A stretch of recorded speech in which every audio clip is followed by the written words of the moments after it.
E nós voltamos a falar sobre a corrida presidencial dos Estados Unidos. Vamos direto a Washington com a correspondente Patrícia Vasconcelos. Patrícia, então já dá para saber quando vai ser divulgado o nome do candidato eleito? Oi, Márcia. Boa noite a todos aí no Brasil. Não, as primeiras urnas serão fechadas agora, exatamente agora às 6 horas da tarde aqui em Washington, 8 horas da noite aí no Brasil. E também não há um consenso sobre quanto tempo a apuração dessas eleições vai levar. Isso porque tudo vai depender do tempo de apuração, contagem dos votos em estados considerados decisivos, onde o número de votos por correspondência, por envio postal, é significativo. Em alguns locais, como a Pensilvânia, por exemplo, esses votos por correspondência poderão ser contabilizados até o dia 6 de novembro por determinação da Justiça. Donald Trump já avisou que os seus advogados vão questionar isso o quanto antes, porque ele quer um resultado rápido. Vale lembrar que as regras aqui dos Estados Unidos não determinam vitória pelo número bruto total de votos, mas sim ganha quem conseguir pelo menos 270 delegados que formam o colégio eleitoral. O candidato que ganhar em um estado leva todos os delegados daquele local e este número é definido pelo número de habitantes. Voltamos com vocês aí no estúdio. Obrigado, Patrícia, pelas informações. As relações diplomáticas e comerciais entre os Estados Unidos e os países da União Europeia poderão sofrer mudanças significativas dependendo do resultado das eleições americanas. A líder da maior economia da Europa pede aos alemães que usem máscaras, salvem vidas. O líder da maior economia do mundo diz que máscaras não são tão necessárias.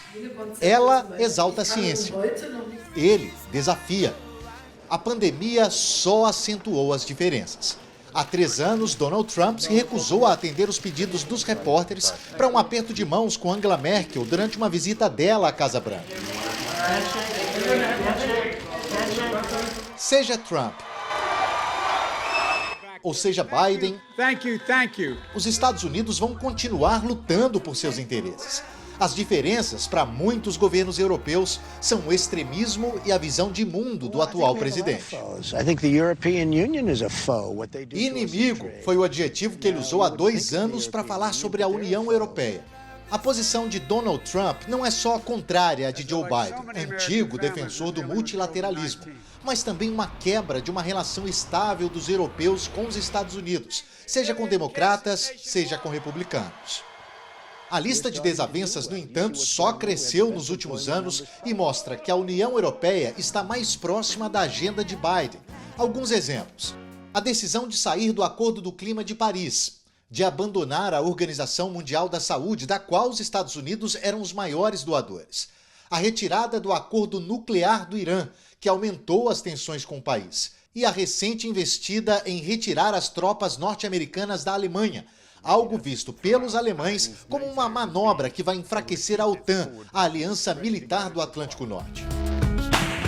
Trump também começou uma guerra comercial com os europeus, taxou até vinhos franceses e espanhóis, estimulou uma disputa entre a Boeing e a europeia Airbus, mas não conseguiu virar o jogo. Desde 2016, a venda de produtos europeus para os Estados Unidos só cresceu. No sentido contrário, o déficit da balança comercial dos Estados Unidos com os europeus também ficou maior. Em uma era de tantos desentendimentos, o Reino Unido foi um dos países europeus que menos subiram o tom contra os Estados Unidos, apesar de terem posições bem distintas em assuntos como clima, em que os britânicos são liderança mundial.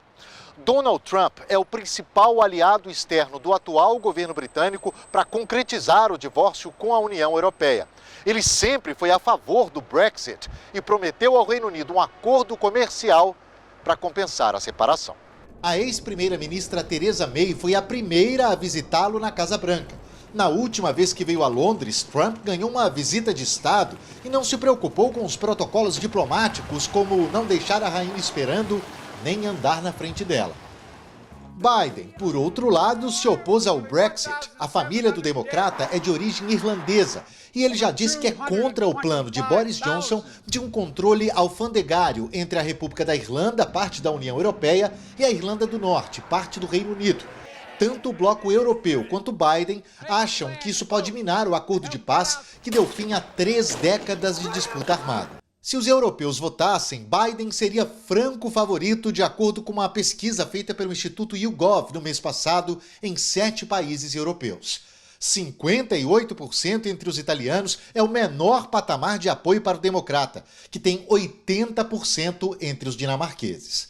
Não há uma ilusão de que Biden seria o melhor dos melhores para os europeus, mas apenas alguém que, em princípio, não os veria como inimigos.